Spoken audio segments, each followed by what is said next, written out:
हाजी मोहम्मद यूसुफ इलियास साहब,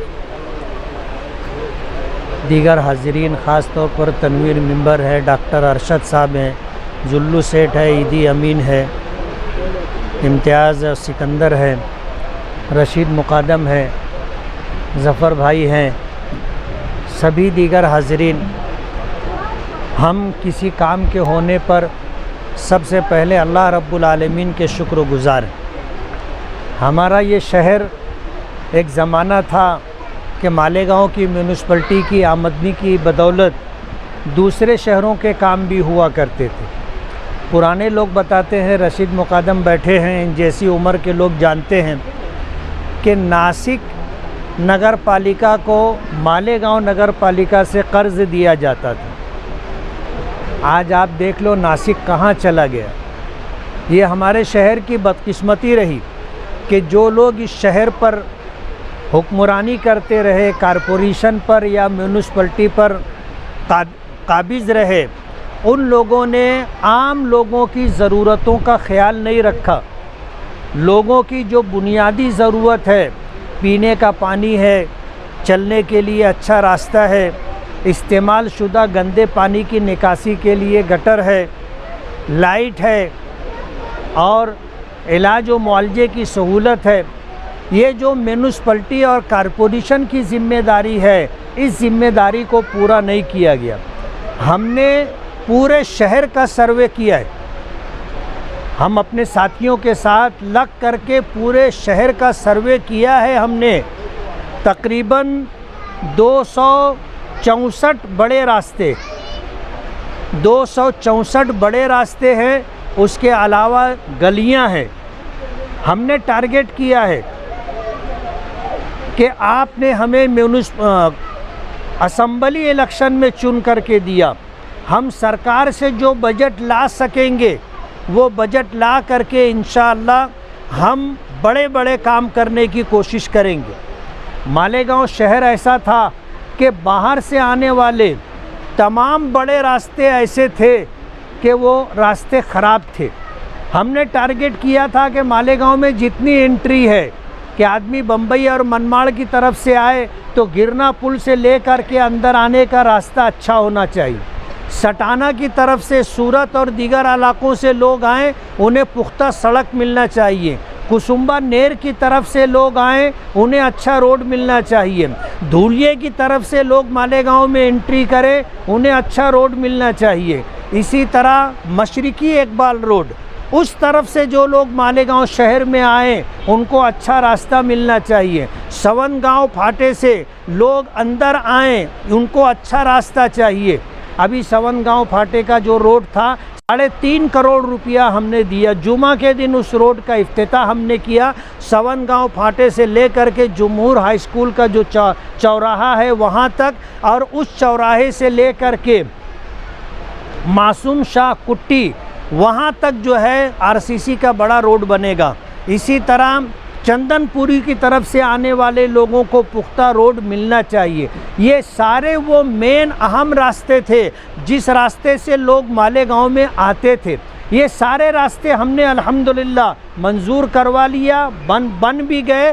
कुछ रास्ते ज़ेर तामीर है, 1-2 रास्ते हैं वो भी बन जाएंगे। ये टारगेट पूरा हो जाएगा। मालेगांव शहर के अंदर तकरीबन 264 अहम और बड़े रास्ते, जिनको हम बड़ी सड़कें कह सकते हैं, हमने टारगेट किया है कि इन तमाम रास्तों को हम बना करके देंगे। हम सरकार से फ़ंड लाने की कोशिश करेंगे, लेकिन हमारे पास खुद अपने घर में इतना पैसा है, यानी कारपोरेशन में इतना पैसा है कि अगर कारपोरेशन में हमारा मेयर बैठेगा और हमें काम करने का मौका मिलेगा तो हम इस शहर को, ख़ास तौर पर कारपोरेशन का ख़जाना चैम्पियन चोरों से और तोड़ीबाज पच्चरी करने वाले लोगों से बचा करके इंशाअल्लाह शहर के तमाम 264 बड़े बड़े रास्ते बनाएंगे। जो गलियां हैं उन तमाम गलियों को हम बनाएंगे इंशाअल्लाह। आज जिस रास्ते पर हम खड़े हैं ये मदीना मस्जिद में आने जाने का रास्ता है। इस गली में जो लोग रहते हैं और पीछे महल्ले से जो लोग इस गली से गुज़रते हैं उन्हें पता है कि बारिश हो जाने के बाद ये गली किस तरह गंदे पानी से भर जाती थी। और इस इलाके के रहने वाले लोगों ने बताया कि मस्जिद में जाना ऐसा होता था, गंदा पैर ले करके अंदर जाना पड़ता था।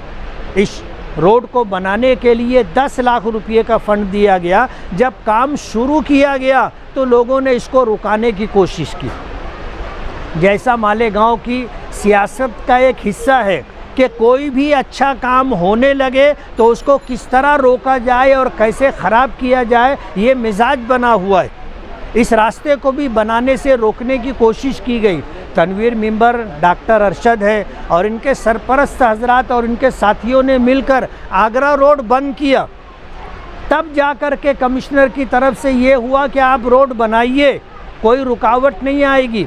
मैं आपको बताऊं कि जिस तरह इस रोड को बनाने से रोकने की कोशिश की गई कि जो रास्ता हम बनाना चाहते हैं दूसरे लोग भी जा कर के उस रोड का एनओसी निकाल लेते, यानी दो हमारी एनओसी के ऊपर एक एनओसी और निकाल लेते। और ये कारपोरेशन में बैठे लोगों की नालायकी है, उनकी नाअहली है कि उनको एक काम के लिए 2 लोगों को एनओसी नहीं देना चाहिए।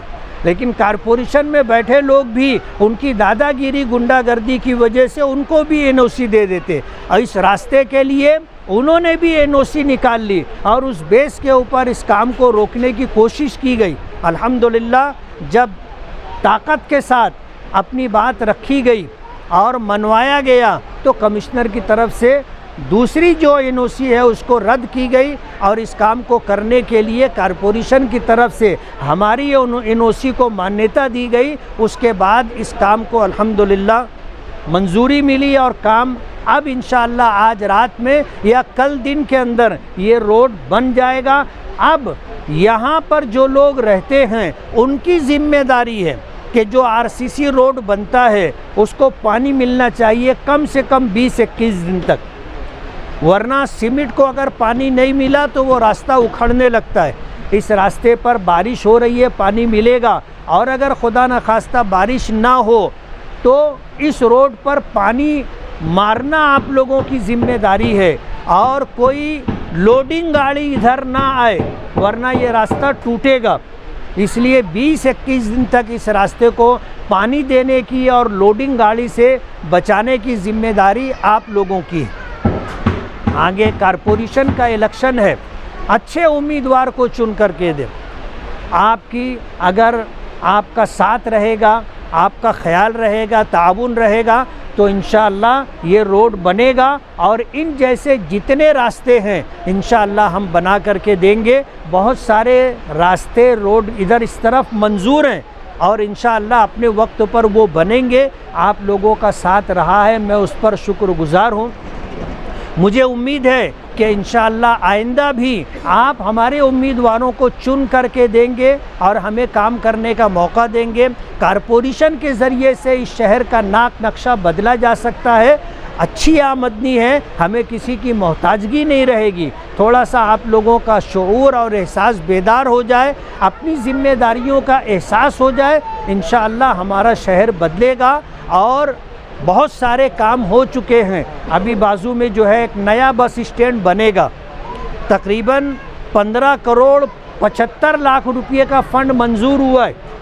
आप देखोगे 1.5 साल के अंदर ये बस स्टेशन बनेगा और कैसा शानदार बनेगा आप देखिए। तो हम तो अल्हम्दुलिल्लाह कोशिश कर रहे हैं, आप लोगों ने दोबारा हमें काम करने का मौका दिया। इंशाअल्लाह आपको खुशी होगी कि हमने सही फ़ैसला किया था। आने वाले दिनों में कामों को देख करके आपको ये एहसास होगा कि अगर सही वक्त पर सही फ़ैसला किया जाए तो बहुत बड़ी तब्दीली आती है। इंशाअल्लाह शहर में आने वाले इलेक्शन में हमें आपका वोट चाहिए, आपका साथ चाहिए। हम शहर को इंशाअल्लाह बनाने और संवारने की कोशिश करेंगे। आप सभी लोगों का बहुत बहुत शुक्रिया। इब्तदाई तकरीब में आए हुए हैं हमारे हर दिल अजीज़ एमएलए मुफ्ती मोहम्मद इस्माइल कासमी साहब और इस महल्ले की मशहूर शख्सियत, दोस्तों और साथियों, हमारे ऊपर इल्ज़ाम लगाया जाता था कि हम हमारे घर के आसपास के लोगों का काम करते हैं, जबकि उनको ये नहीं मालूम कि हम मुफ्ती मोहम्मद इस्माइल कासमी साहब के साथ साना बसाना लग कर पूरे शहर में कहीं पर भी किसी को भी तकलीफ़ हो, अभी जो 10 बोरिंग पास कराई गई, यहाँ 20 बोरिंग पास कराई गई, यहाँ सिकंदर भाई बैठे हुए हैं, हर जगह का जो है दौरा करने के बाद जहाँ तकलीफ़ थी वो दूर करने की कोशिश की गई और उसके बाद और 10-20 बोरिंगें और मुतालबा किया गया है। हमारा कितनी 50 बोरिंग और मुतालबा किया गया मुफ्ती मोहम्मद इस्माइल कासमी साहब। देखिए हम मुफ्ती साहब के साथ क्यों हैं, क्योंकि हम चोरों के साथ जाना नहीं चाहते, जो बिना काम किए पैसा निकाल लिए, आवाम का पैसा लूट लिए, ऐसे लोगों के साथ हम जाना नहीं चाहते। अभी असम्बली के अंदर मैं पूरे शहर में जहाँ जहाँ घूम रहा था, हमारे सामने वाली पार्टी के कारपोरेटर 10 साल से 12 से लेके 22 तक का वहाँ ना रोड है ना गटर है। वहाँ जब हमारे को शिकायत किया तो हम ये कहा कि यहाँ पर जो हमारे कारपोरेटर नहीं थे, आप जाइए कारपोरेशन में या प्रभाग में जाइए और देखिए आपकी रोड कागज़ पे बनी हुई है कि नहीं बनी हुई है, वो इंक्वायरी कीजिए। इंशाअल्लाह ताला मैं कहा कि आप अपने महल्ले का उम्मीदवार दें और मुफ्ती साहब पूरी ताकत लगाकर उस उम्मीदवार को हम इंशाअल्लाह चुन कर लाएंगे और तुम्हारे हिस्से का काम करेंगे। हमारे लिए दिक्कत ये आती है कि रमज़ान पूरा हो, पवारवाड़ी हो, ये आउटर में कुछ हिस्सा चला जाता है, इसलिए मुफ्ती साहब का फंड मालेगांव शहर से बाहर ले जाना दिक्कत होती है। वो लोग हम बहुत कोशिश किए मगर नहीं कर पाए, जहाँ कर पाते थे हम कर दिए, मगर हमारे शहर में ज़्यादा काम जो हमारे से पहले 10 साल से मेयर थे, डिप्टी मेयर थे, उनके हाथ में इक़्तिदार था, हज़ारों करोड़ रुपया लूट के चले गए, अरबपति बन गए, उन सबको आपको चोरों को रोकने के लिए आने वाले वक्त में हमारे मुफ्ती मोहम्मद इस्माइल कासमी साहब के जितने भी उम्मीदवार खड़े हों, आप पूरी ताकत लगाएं, आप पूरे ईमानदार, हम गारंटी लेंगे कि आप जिसको देंगे उनसे ये लिखवाएंगे और बात करेंगे कि तुम महल्ले की जो तकलीफ़ें दूर करोगे तो आओ उम्मीदवारी करने, नहीं तो हमको बहुत ज़रूरी नहीं है कि हम किसी को भी खड़ा कर देवें और वो आवे और घर में सोया रहे और कागज़ पे पैसा निकालते रहे। ऐसे लोग को हम इंशाअल्लाह ताला हम उम्मीदवारी नहीं देंगे। मगर आवाम, उस वक्त आवाम चाहिए। अगर आप घरों में बैठे रहेंगे और कुछ पैसा लेके दूसरे लोग उनको वोट दे देंगे तो हम वहाँ पर कुछ नहीं कर पाएंगे। इसलिए ज़्यादा जिम्मेदारी आप लोगों की है।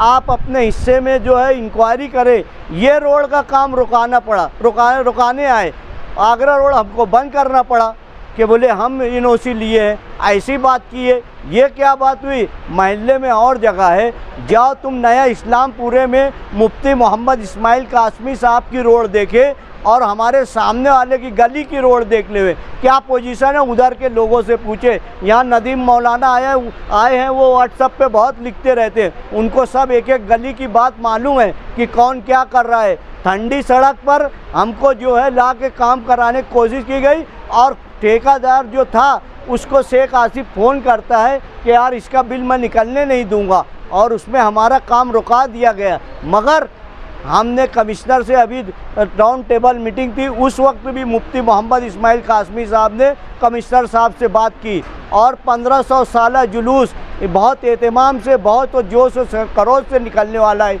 इस साल 5 सितंबर को, उसके ताल्लुक़ से भी बात की है। और एनजीटी में जाके, एमपीसीबी में जाकर यहाँ पंकजा मुंडे से भी बात की है। हमारे शहर में कोई भी काम हो, मेडिकल लाइन का हो, चाहे कारोबारी हो, चाहे लोगों की तकलीफ़ का हो, वो मुफ्ती साहब के पास जो जाता है उसका काम करने के लिए वो दिल से लग जाते हैं। ये ऐसे एमएलए नहीं है कि यार अभी मैं सोया हूँ बाद में आना। ये फजर से उठते हैं, रात को 12 बजे सोते हैं। ये हुजरे में मिलते हैं, बसारा चौक पे मिलते हैं। इनका कोई ऑफिस नहीं है, ये आम आदमी की तरह मिलते हैं। इसलिए मैं यहाँ गुजारिश करूँगा कि आप जो कोई भी आपको कुछ भी बोलकर इनके खिलाफ़ बोलता है, ये बात आप मानिए मत, आप मिलिए। इनका 15 साल हो गया, ये 2007 से आए हैं और लोगों का काम कर रहे हैं। आप उससे पहले देख लीजिए क्या हालात थे और अभी के हालात देखिए। कोई एमएलए, मैं समझता हूँ, या आप इंक्वायरी कर लो कि जब से आज़ादी हुई है आज तक का कोई एमएलए इतना फंड नहीं लाया है जितना मुफ्ती मोहम्मद इस्माइल कासमी साहब ने लाए। इसलिए बात लंबी हो रही है, वक्त तो पड़ेगा और बोलेंगे। आप लोगों ने मुझसे मेरी बात सुने, अगर गलती होगी अल्लाह वास्ते माफ़ करना। व आखिरुद्दावाना अल्हम्दुलिल्लाह रब्बिल आलमीन।